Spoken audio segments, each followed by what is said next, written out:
অর্জুন তার স্ত্রী মেঘার সাথে গ্রাম থেকে শহরে আসে। গ্রামে অর্জুনের একটা ছোট সবজি কচুরির ঠেলা ছিল, কিন্তু জিনিসপত্রের দাম বেড়ে যাওয়া আর তাদের দারিদ্রতার জন্য অর্জুন তার বউ মেঘার সাথে শহরে গিয়ে আলু কচুরি বিক্রি করার সিদ্ধান্ত নেয়। তার এক আত্মীয়ের সাহায্যে তারা শহরে চলে আসে। শহরে আসা মাত্রই মেঘা অর্জুনকে বলে, শুনছো, আমরা শহরে চলে এলাম ঠিকই, কিন্তু তোমার কি মনে হয় যে এখানে আমরা আমাদের আলু কচুরি বিক্রির ব্যবসা করতে পারবো? চারদিকে একবার চোখ বুলিয়ে দেখো তুমি। এখানে খাবারের তো কোনো অভাব নেই, নানান রকমের খাবার বিক্রি হচ্ছে এখানে। এই অবস্থায় আমাদের গরিবদের হাতের তৈরি আলু কচুরি কেউ কেন খাবে? সবে তো কাজ শুরু হলো মেঘা, তুমি এখনই হার মেনে নিলে? দেখো সবকিছু ভালো হবে। এই সব কথা হওয়ার পর অর্জুন আর মেঘা দুজনেই তারা কোথায় থাকবে সেই জায়গা খুঁজতে বেরিয়ে পড়ে। অনেক খোঁজাখুঁজি আর ঘোরাঘুরির পর তারা অবশেষে কুন্তি নামের এক মহিলার বাড়িতে আসে। সেখানে তাদের ভাড়া ঘরের ব্যবস্থা হয়ে যায়। কুন্তি ওদেরকে ঘর দেখিয়ে সবটা বুঝিয়ে বলে, ভালোভাবে থেকো, আর এখানে কিন্তু একটু জলের সমস্যা আছে, তাই খাবার জল, রান্নার জল, স্নানের জল, ঘর পরিষ্কার, কাপড় কাচা, বাসন মাজা সব জল ভরে রেখো। ঠিক আছে, যেমনটা বলবেন। আচ্ছা, তোমরা গ্রাম ছেড়ে শহরে কেন এলে? নিজেদের ব্যবসা করার জন্য। আমি আর আমার স্বামী গ্রামে আলু কচুরি বিক্রি করতাম, কিন্তু তাতে না সংসার চলতো না জানেন দিদি। সেই জন্য আমরা এখন শহরেই ব্যবসা করতে চাই। যাক, চলো ঠিক আছে, ভগবান তোমাদের সফলতা এনে দিন।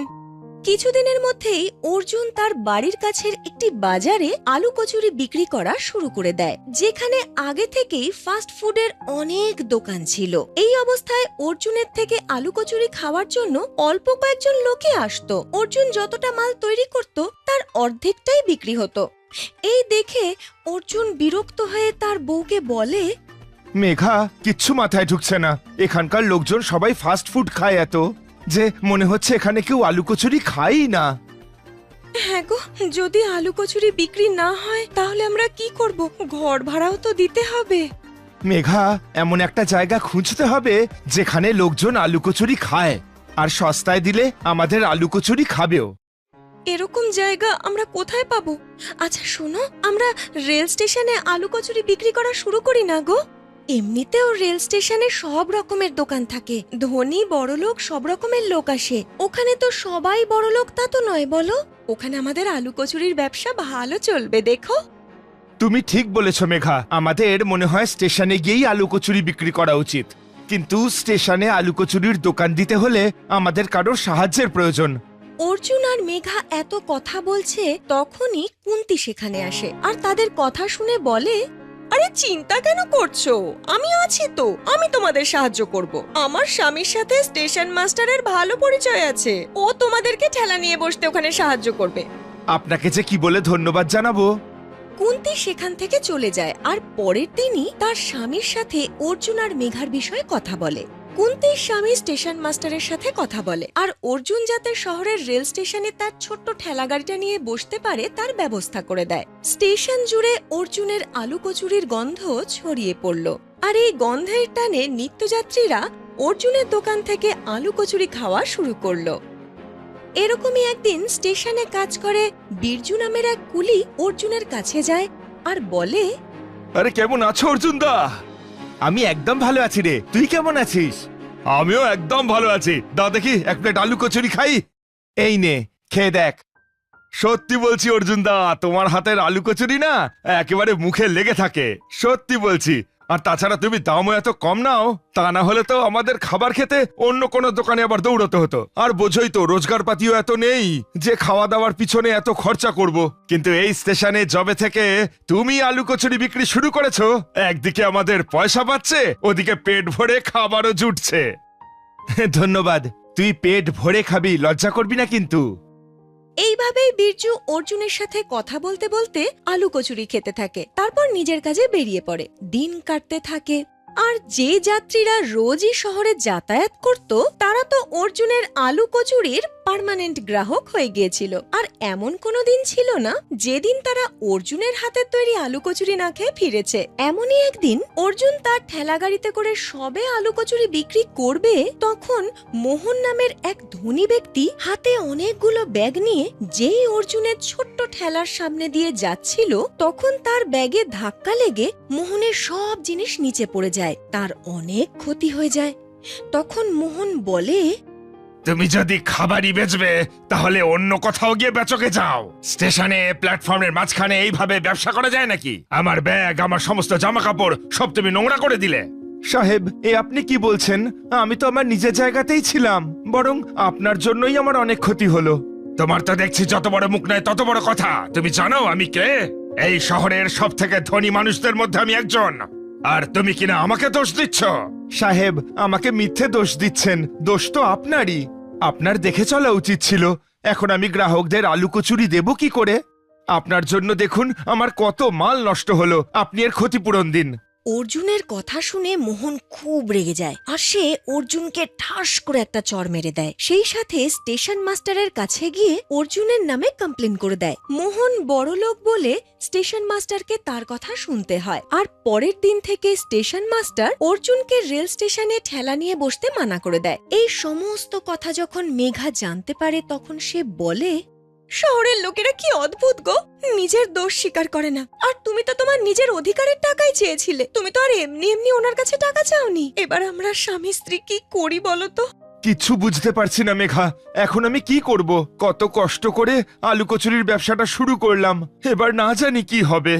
একদিকে যেমন গরিব অর্জুন তার আলু কচুরির ঠেলা নিয়ে বসতে পারছিল না বলে চিন্তায় পড়ে গিয়েছিল, ওদিকে স্টেশনে গ্রাহকরা অর্জুন আসছে না দেখে তারাও ভীষণ চিন্তায় পড়ে গিয়েছিল, কারণ তাদের যে অভ্যেস হয়ে গিয়েছিল অর্জুনের দোকান থেকে আলু কচুরি খাওয়ার। এবার এত লোক স্টেশনে ট্রেনের বিষয়ে যতটা না জিজ্ঞাসা করছিল, তার থেকেও বেশি অর্জুনের বিষয়ে জিজ্ঞাসা করছিল। এইরকমই একদিন বিরজু স্টেশন মাস্টারের কাছে যায় আর বলে, মাস্টার মশাই, আমরা সবাই জানি যে সেদিন কিন্তু অর্জুনের কোনো দোষ ছিল না, কিন্তু তাও আপনি মোহন সাহেবের কথা শুনে ওর ব্যবসাটা বন্ধ করে দিলেন। আপনার মনে হয় না যে আপনি খুব বড় ভুল করেছেন?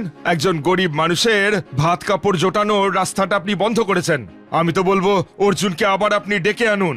জানেনই তো আমাদের এই স্টেশনে শুধু রেলযাত্রী নয়, ওর দোকান থেকে খাবার খেতেও লোক আসতো।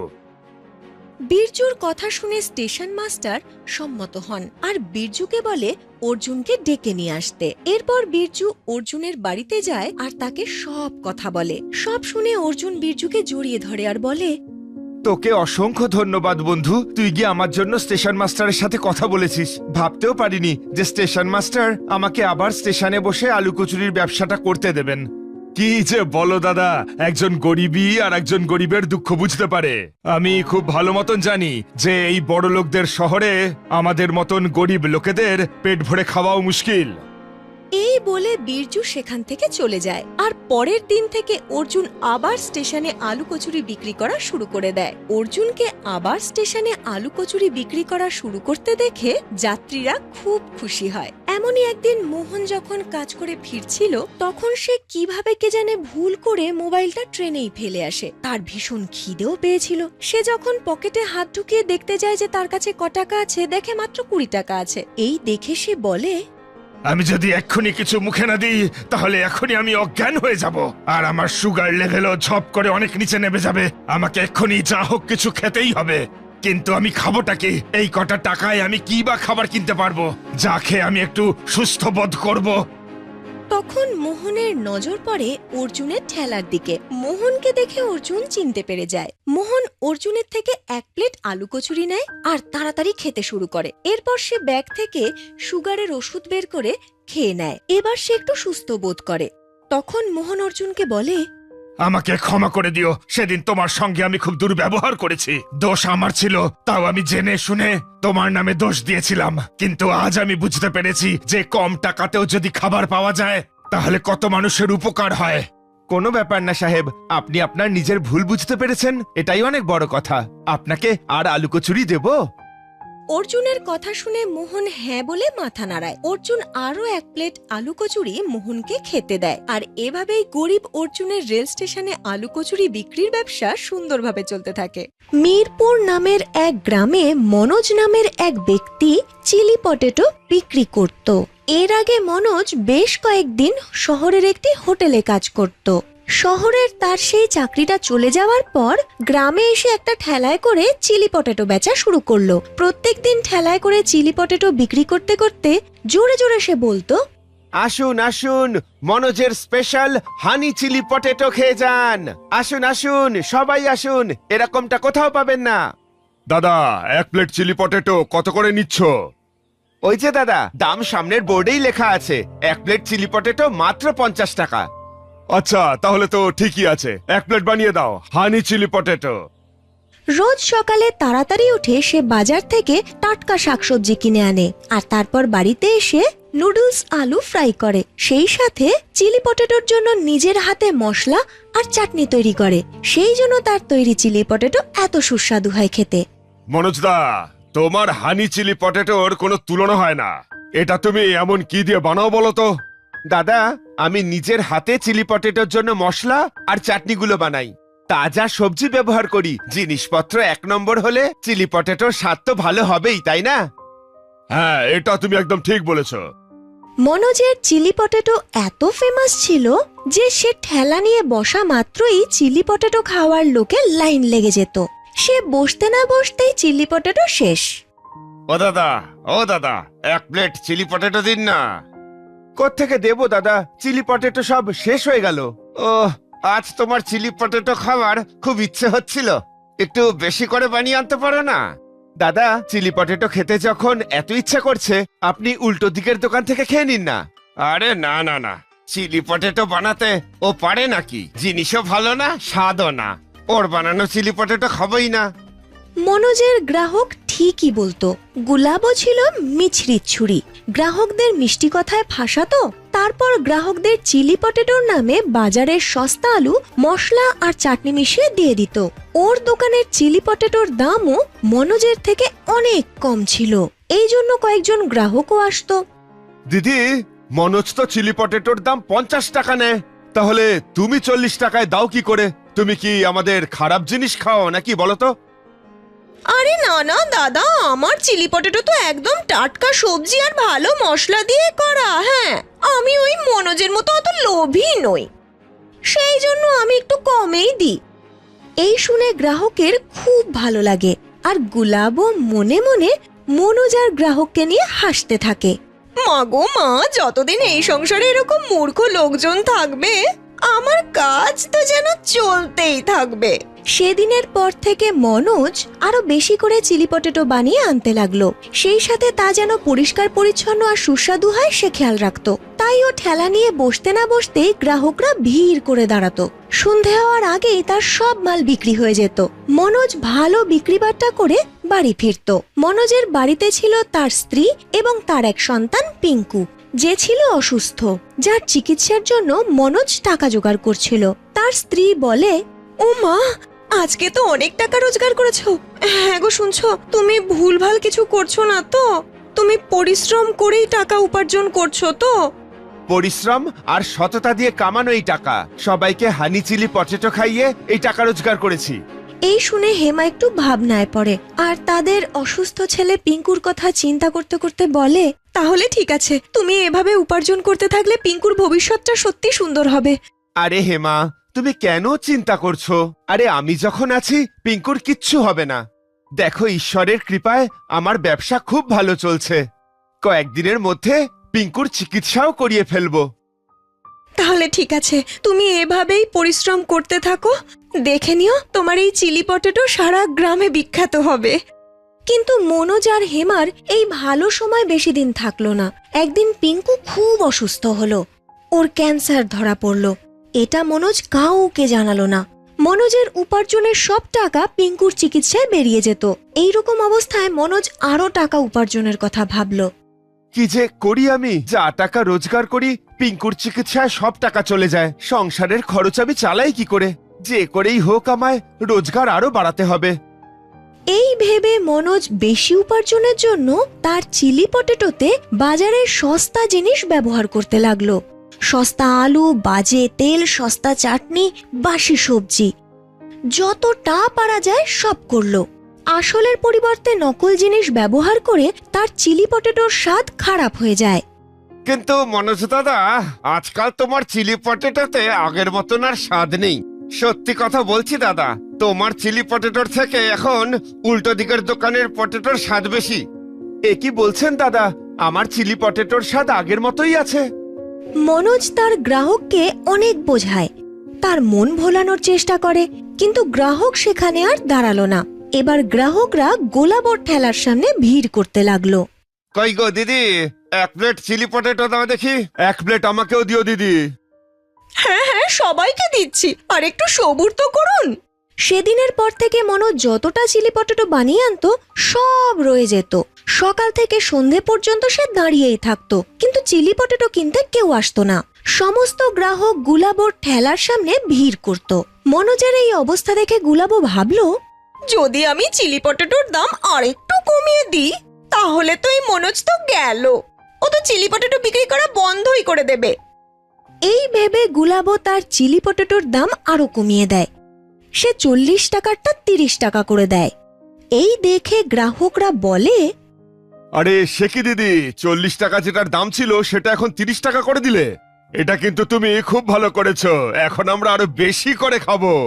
হ্যাঁ হ্যাঁ বাবু, ঠিকই বলছেন, আমার গ্রাহক এখন আর 40-এ নয় 30 টাকায় চিলি পটেটো খাবে। মনোজের দোকানে গ্রাহক না আসার জন্য তার উপার্জন বন্ধ হয়ে যায়। আর্থিক দিক থেকে সে আরো দুর্বল হয়ে পড়ে। পিঙ্কুর চিকিৎসা করার জন্য তাকে টাকা অবশেষে ধার নিতে হলো। দেখ বাবা মনোজ, চাইলে তুই আরো টাকা নে, কিন্তু সময় মতো ফিরিয়ে দিস। আপনি একদম চিন্তা করবেন না, আমি সময় মতো টাকা ফিরিয়ে দেবো। ধীরে ধীরে মনোজ ধারে ডুবে যাচ্ছিল। ওদিকে ওর চিলি পটেটো বিক্রি প্রায় বন্ধ হয়ে গিয়েছিল। তার কাছে আসতো মাত্র 1-2 গ্রাহক, সেই জন্য তার উপার্জনই হচ্ছিল না, আর সমস্ত জিনিস নষ্ট হচ্ছিল। একদিন মনোজ প্রায় কাঁদতে কাঁদতে বাড়ি ফিরল। তার এই অবস্থা দেখে হিমা বলে, হ্যাঁ গো, কি হয়েছে? তোমাকে আজকে এরকম দেখাচ্ছে কেন? ব্যবসা ঠিকমতো হচ্ছে না বুঝি?